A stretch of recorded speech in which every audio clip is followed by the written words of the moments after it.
هذا القرآن يوحدنا لطريق الخير يوجهنا الله تعالى أنزله ورسول الله معلمنا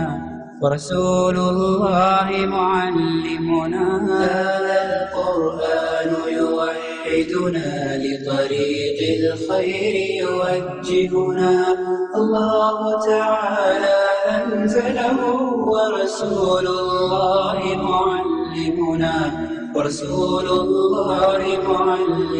أعوذ بالله من الشيطان الرجيم. بسم الله الرحمن الرحيم.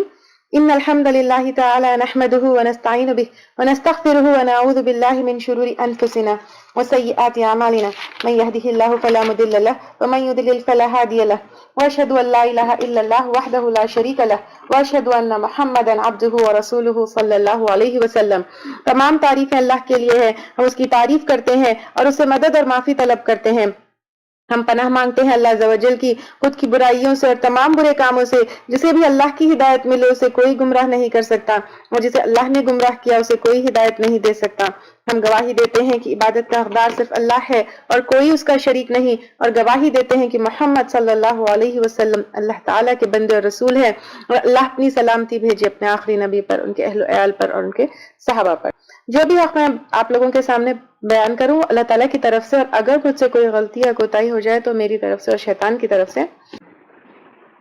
قرآن کے معنی کیا ہے؟ ٹھیک ہے، قرآن کے بہت سارے اوپینینز ہیں. دا ورڈ قرآن اس کے کیا معنی ہیں؟ قرآن کے معنی قرأ، قاف را اور حمزہ. قرأ سے پڑھنے کے، جیسے قرات ہے اسی سے ہے، تو قرأ سے پڑھنے کے معنی بھی آتے ہیں.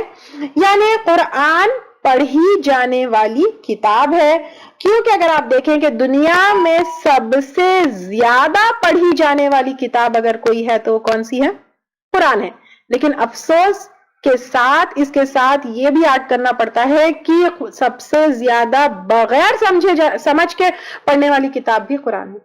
تو قرآن قرأ سے یعنی پڑھی جانے والی، کیونکہ دنیا میں سب سے زیادہ پڑھی جانے والی کتاب یہ ہے.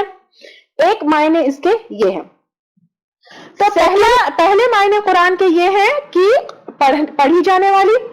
سیکنڈلی امام شافعی کا اوپینین ہے، ان کا کہنا ہے کہ قرآن ایک پراپر ناؤن ہے، جیسے تورات، انجیل، اسی طرح قرآن. تو اس کے کوئی معنی نہیں ہے. جس طرح پراپر ناؤن کے کوئی اکثر جو ہے کوئی معنی نہیں ہوتے، تو امام شافعی کا کہنا ہے معنی یعنی میننگ. تو امام شافعی کا یہ کہنا ہے کہ قرآن ایک پراپر ناؤن ہے جس کا کوئی میننگ نہیں ہے. تیسرا ایک اور اوپینین یہ ہے، قرآن قاف را اور نون سے ہے، جس طرح قرین ہے یا حج میں حج قران ہوتا ہے. حج قران یعنی عمرہ اور حج کو ملا کر ہوتا ہے. قرین یعنی آپ کا ساتھی. تو اسی طرح اس کے ایک معنی ملانے کے بھی ہوتے ہیں، کیونکہ اس میں صورتیں اور آیتیں جوڑتے پوری قرآن ملتی ہے. ٹھیک ہے، تو تیسرے معنی قاف را اور نون سے ملانے کے ہے. پہلا میننگ پڑھی جانے والی. دوسرا امام شافعی کا اوپینین یہ ہے کہ یہ پراپر ناؤن ہے. تیسرا یہ جو ہے کیا ہے، ملانے کے معنی اس میں آتے ہیں، کیونکہ صورتیں اور آیتیں جوڑتے ان صورتیں اور آیتوں کو ملا کر جوڑ کر یہ پوری کتاب قرآن بنے گی. پھر چوتھے اس کے معنی قرائن سے ہے. اس کا مطلب ملتی جلتی. یعنی اگر ہم پوری قرآن کو، جس نے پوری قرآن پڑھ لی ہے، تو چوتھے معنی اس کے، چوتھا مطلب، چوتھا میننگ اس کا ملتی جلتی ہے. کیونکہ اگر جس نے پوری قرآن پڑھی ہے، تیسرا مطلب ملانا، جوائن کرنا. ٹھیک ہے، اور چوتھے معنی اس کے، چوتھا مطلب اس کا جو ہے قرائن سے ہے، جس کے معنی ہے ملتی جلتی. کیونکہ جس نے پوری قرآن ایک دفعہ منیمم پڑھا ہو تو وہ جان سکتے ہیں کہ سب صورتوں میں جو ہے ملتا جلتا ایک ہی میسج جو ہے اللہ تعالیٰ نے پہنچایا ہے ہم تک. پانچواں اس کا مطلب قرض سے یعنی کمبائن کرنے کے، جوڑنے کے ہے، کیونکہ اس کتاب میں اللہ تعالیٰ نے ایک کس چیزوں کو جوڑا ہے، یعنی کہاں پچھلی جو ہے واقعات کو، پھر اللہ تعالیٰ کے احکامات کو، اللہ تعالیٰ کے وعدوں کو، اللہ تعالیٰ کے جو عذاب ہے اس کو، تمام چیزوں کو جوڑ کر یہ کتاب بنی ہے. تو اس کے ایک معنی کمبائن کرنا یا جوڑنے کے بھی آتے ہیں. تو 5 میننگز اس کے لیے گئے ہیں. سب سے پہلے پڑھی جانے والی کتاب، سیکنڈ یہ ایک پراپر ناؤن ہے، تھرڈ ملانے سے ہے کیونکہ جب صورتیں آیتیں سب ملاتے ہیں جوڑتے ہیں تو اس سے جو ہے قرآن بنتی ہے. چوتھا ملتی جلتی، کیونکہ سب آیتیں ہیں الگ الگ لیکن ہے ملتی جلتی، سب کا میسج تقریباً ایک ہی ہے. اور پانچواں جو ہے جوڑنے، کمبائن کرنے کے، کیونکہ یہ ایک کمبینیشن آف کیا ہے، stories, commands, promises and punishments کا ایک کو کمبائن کر کے یہ کتاب بنی ہے. ٹھیک ہے، ٹھیک ہے. قرآن کا ڈیفینیشن آپ لوگ بورڈ پر دیکھ سکتے ہیں. اگر ہم قرآن کو ڈیفائن کریں گے یا پھر اس کا ڈیفینیشن لیں گے تو اللہ کا کلام جو عربی زبان میں محمد صلی اللہ علیہ وسلم کے اوپر نازل ہوا، الفاظ اور معنی کے ساتھ جو مصحفوں میں محفوظ کی گئی ہے، جو تواتر کے ساتھ صحابہ کے زمانے سے نقل ہوتا چلا آ رہا ہے. اس کو ہم ڈیٹیل میں لیں گے انشاءاللہ تعالیٰ. کچھ ورڈز آپ کو نہیں سمجھ میں آئے ہوں گے، بیچ میں ہو سکتا ہے. تو بورڈ پر آپ ڈیفینیشن دیکھ سکتے ہیں. I will explain you انشاءاللہ تعالیٰ. اللہ کا کلام جو عربی زبان میں محمد صلی اللہ علیہ وسلم پر نازل ہوا، الفاظ اور معنی کے ساتھ جو مصحفوں میں محفوظ کی گئی ہے، جو تواتر کے ساتھ صحابہ کے زمانے سے نقل ہوتا چلا آ رہا. چلے اب اس کو ہم تھوڑا تھوڑا لے کر سمجھیں گے. سب سے پہلے اللہ کا کلام. اللہ کا کلام یعنی یہ اللہ تعالی کا کلام ہے.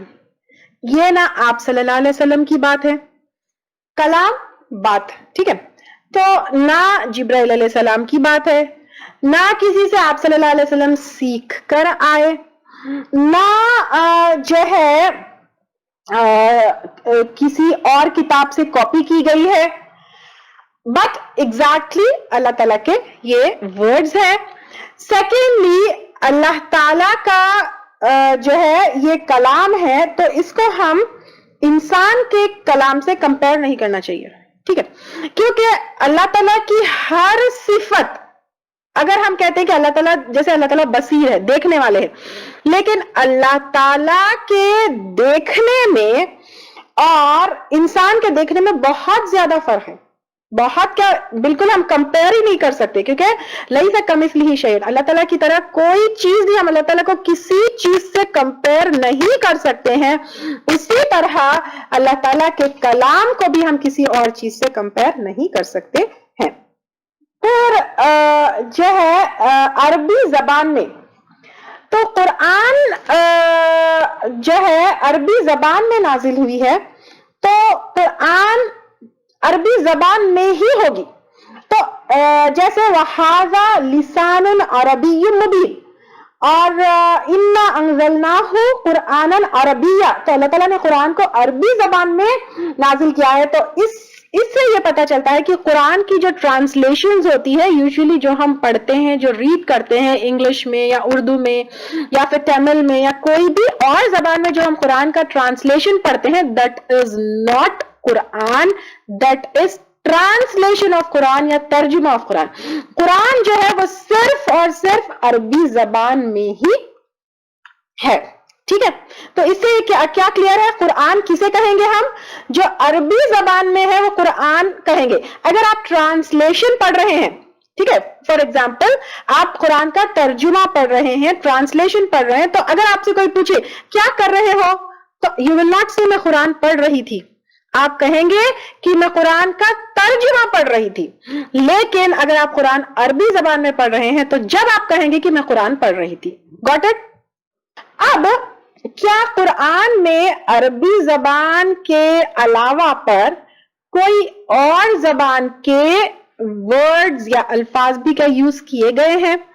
جیسے الگ الگ تفاسیر کی کتابیں جب آپ لوگ پڑھتے ہیں تو آپ لوگوں کو یہ چیز اسپیشلی جو تفسیر کے اسٹوڈنٹس ہیں پڑھنے میں قرآن کی تفسیر اور ٹرانسلیشن اور اس کی انڈرسٹینڈنگ میں بہت آگے بڑھ چکے ہیں، تو ان کو پتا ہوگا کہ جب تفسیر کی کتابیں پڑھتے ہیں تو اس میں یہ لکھا ہوتا ہے کہ فلاں ورڈ کا فلاں زبان میں یہ مطلب ہے کر کے یہاں پر اس کانٹیکسٹ میں یہ ورڈ کے یہ معنی آتے ہیں. جیسے تور ہے، تور کا پھر کہا جاتا ہے کہ سیریا کی زبان میں تور کے معنی پہاڑ کے آتے ہیں، یا پھر سجل کے آتے ہیں تو پھر اس کے بارے میں کہا جاتا ہے کہ پرشین میں اس کے معنی بک کے آتے ہیں، یا پھر سندس ہے تو اس کے بارے میں کہا جاتا ہے کہ ہندی میں اس کے معنی نرم کپڑے کے آتے ہیں، یا پھر مشکات ہے، میں کچھ اگزامپل دے رہی ہوں، ایسے بہت سارے ورڈز ہیں. مشکات ہے تو اس کے بارے میں تفاسیر میں لکھا جاتا ہے کہ ایتھوپین لینگویج میں اس کا مطلب جو ہے شائننگ لیمپ، چمکتے ہوئے چراغ کے آتے ہیں.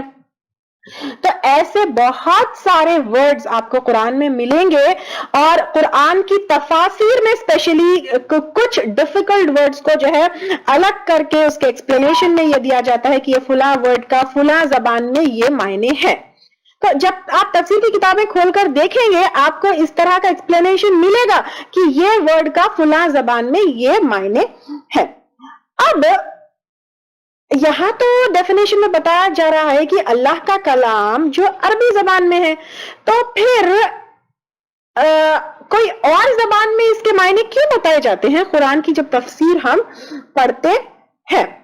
اب اس کے بارے میں مفسرین کا ایکسپلینیشن یہ ہے کہ خاص طور سے امام شافعی کا جو ہے اس کے بارے میں یہ بتانا ہے کہ قرآن میں عربی زبان کے علاوہ پر کوئی اور ورڈ یوز کیا ہی نہیں گیا ہے.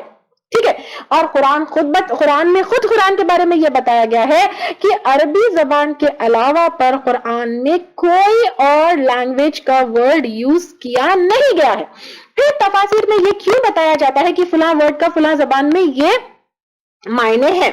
اس کا ایکسپلینیشن یہ ہے، یعنی نیکسٹ ٹائم سے آپ کو یہ سمجھ میں آئے کہ اس کا ہم نے تو یہ پڑھا ہے کہ قرآن عربی زبان میں ہے، لیکن پھر کوئی اور زبان کا ورڈ کا ایکسپلینیشن یہاں پر کیوں دیا گیا ہے.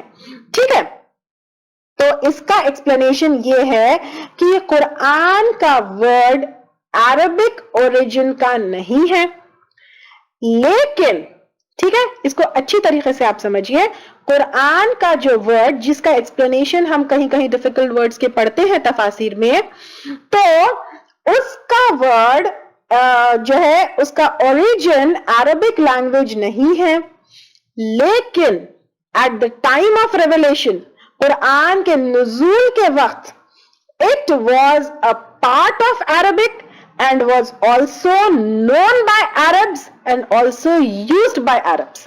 ٹھیک ہے، تو اس کا مطلب یہ ہوگا کہ جو ورڈ کا ایکسپلینیشن دیا جاتا ہے اس کا اوریجن عربک نہیں ہے، لیکن قرآن کے نزول کے وقت وہ عربک زبان کا حصہ تھا، عربز اس کو استعمال کرتے تھے اور عربز کو اس کا معنی بھی پتا تھے.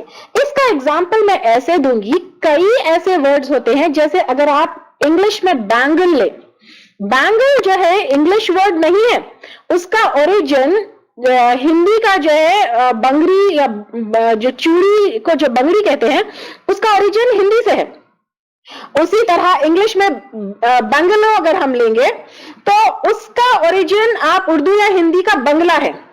ٹھیک ہے، اور جس طرح انگلش میں چیتا ورڈ ہے وہ بھی ہندی سے لیا گیا ہے، یا پھر انگلش میں جس طرح ہم چٹ یوز کرتے ہیں CHIT چٹ، وہ ہندی کی چٹھی سے لیا گیا ہے، یا پھر ہم انگلش میں کاٹ یوز کرتے ہیں تو وہ بھی جو ہے ہندی کے کھاٹ سے جو ہے لیا گیا ہے.